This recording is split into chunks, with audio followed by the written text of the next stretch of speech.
Taylor Phillips here. It's time for another episode of the Michigan Sports Truth Podcast. Oh, there we go. I'm Taylor Phillips, and welcome to another episode of the Michigan Sports Truth Podcast. Got lots to talk about. Start with the Lions here. The Lions dominated last Thursday on Thursday Night Football on Amazon Prime Video at Lambeau Field. They beat the Green Bay Packers 34-20. They led 27-3 at halftime. The Packers started the second half on a 14-0 run. Could have been 16-0 run that they could have, which could have continued their momentum swing. But their first touchdown to begin that second half, their two-point conversion was successful, but on their second one, they failed, which gave the Lions defense a little bit of leftover life.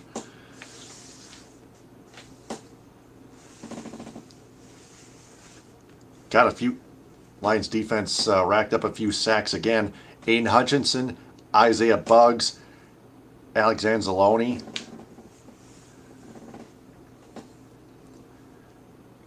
The Lions got bailed out by a Quay Walker unsportsmanlike conduct penalty on a field goal attempt by Riley Patterson, who nailed one before. He nailed the next one when Quay Walker committed that penalty by jumping way over everybody in the line of scrimmage. And as a result, the Lions got a fresh set of downs, and David Montgomery scored his third touchdown of the game. Yes, he scored 3 touchdowns. David Montgomery returned from a thigh injury earlier than anticipated, and he scored 3 touchdowns. God, he is a mega goat, I tell ya. Jerry Jacobs, 2 interceptions, 1 pass interference penalty committed, but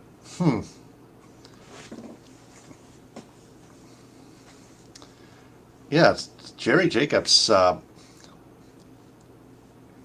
got one of his interceptions was when he came right to him because he got in front of the receiver. That intended receiver was in double coverage, and as a result, Jerry Jacobs fielded it nicely from Jordan Love. Thank you very much. So the Lions, with that, they improved to 3-1. Packers dropped to 2-2. Lions sole possession of first place in the NFC North, man. If they keep all that up, they're gonna roll, baby. Before we get to their next game, Lions got back their wide receiver, Jameson WIlliams, who was reinstated due to the NFL changing its gambling policies. A 6-game suspension. His 6-game suspension was reduced to 4 games as a result. So the Lions get an extra weapon. Just to let you know, head coach Dan Campbell wants to limit Jameson WIlliams' time on the field because he wants to warm him up safely in his return and survey Jameson WIlliams' feel for the football.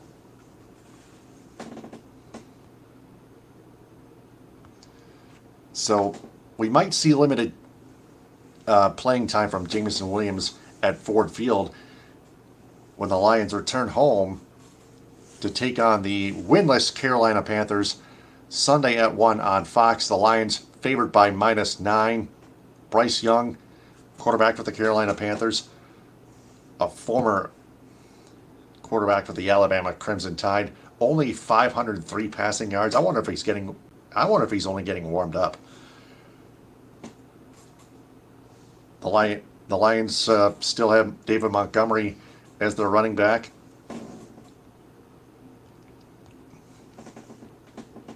I think the Lions are going to win this one easily, 38-20. The Michigan Wolverines, they beat the Nebraska Cornhuskers. They steamrolled them, 45-7, led 28-0 at halftime. Roman Wilson, 2 touchdown catches. The first one was phenomenal in one-man coverage. He caught it from behind the passing defender's helmet. The ball came right to it, right in front, and Roman Wilson snagged it away and got 1 foot inbounds in the back of the end zone to open the scoring.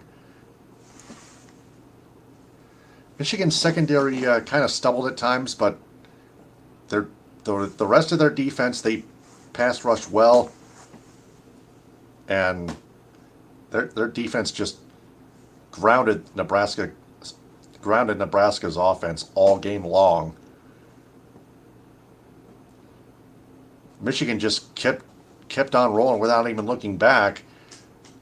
That they gave J.J. McCarthy a rest early on, early in the second half, probably in the third quarter. Michigan would then lead 35-0, and then 38-0, and then 38-7, and then 45-7.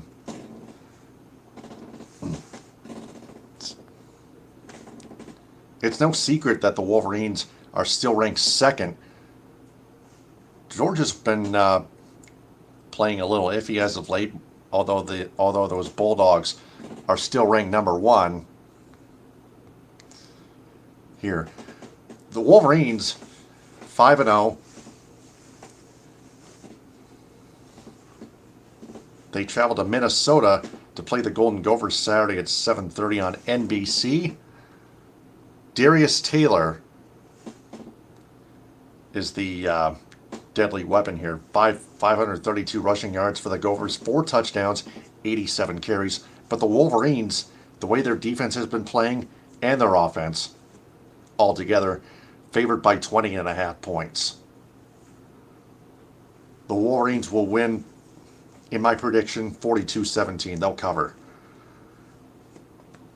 The Michigan State Spartans lost to the Iowa Hawkeyes 26-16. Man, both quarterbacks were awful.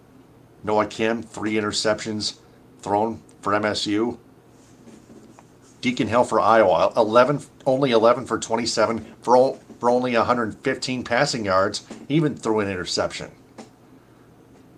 MSU took a fumble recovery and returned it to the house. Jonathan Kim, 3 for 4 in field goal attempts, including a 58-yard field goal. Ryan Eckley, a 67-yard punt and then a shank punt. So high to so low. But I see potential in Eckley as a punter. He just made a mistake. Yeah, but all in all, it's just a low-scoring affair.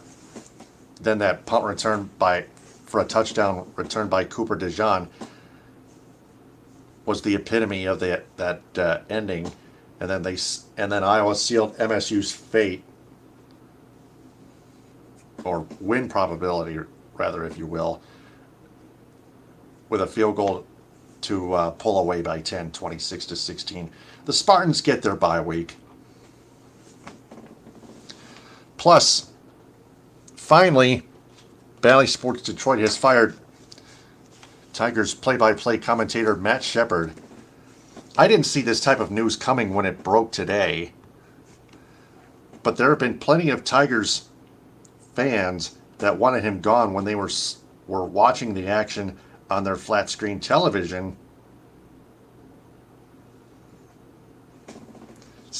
On their flat-screen television sets, unmuted everywhere in our state of Michigan, because at times when they listened to his calls, they criticized him for getting so many of them wrong, especially home run, caught, robbery, home run robbery. Some of them cringe, others are like, what? No.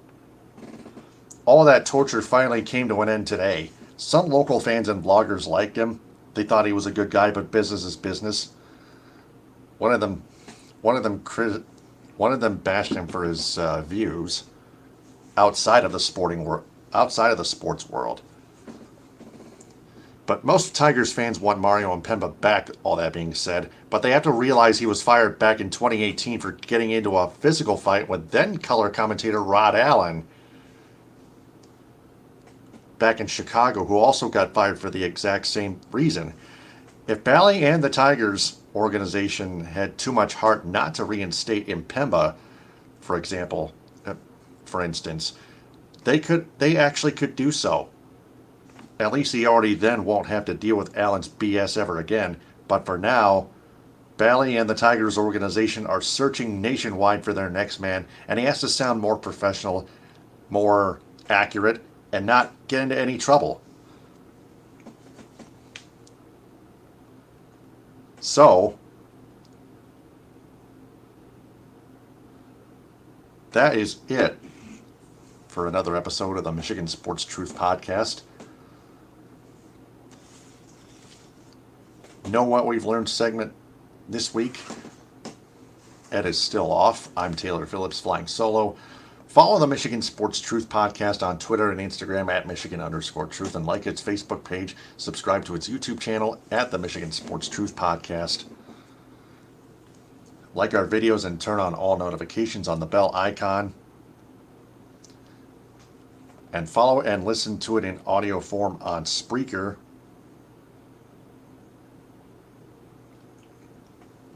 Follow me on Twitter and TikTok and Instagram at DT2Phillips. Also on YouTube at DT2Phillips. Subscribe there. Also on Twitch, DT2Phillips1984. And on Ed Smith's behalf, follow him on Twitter, Instagram, Twitch, and YouTube at EdSmith313. Business shoutouts go to Athletico Physical Therapy on Woodward and Ferndale. Cali Tickets 877-225-8425 or visit CaliTickets.com. Get a hold of Mark Goldman. Creative Embroidery of Cadillac for designing the Michigan Sports Truth Podcast logo on my long sleeve shirt and t-shirt. Cuts by Melanie in Lake City for giving me my latest haircut. Thank you, Melanie. Let's Roll It at Roll It Ice Cream in Cadillac, now branded with the Food Mafia. Check out their flavor of the week. Follow them on TikTok at the Food Mafia LLC. Northern Star Event Rentals in Cadillac, 231-884-8195, and on Facebook. And United Food Service Solutions of Grand Ledge, Michigan. So until next week, I'm Taylor Phillips on behalf of Ed Smith. Hopefully he'll be back with me next week. But for now, this has been another episode of the Michigan Sports Truth Podcast. Thanks for watching and listening. And remember, we observe and detect the truth about sports in the state of Michigan. Stay on the lookout and stay smart. Ta-ta.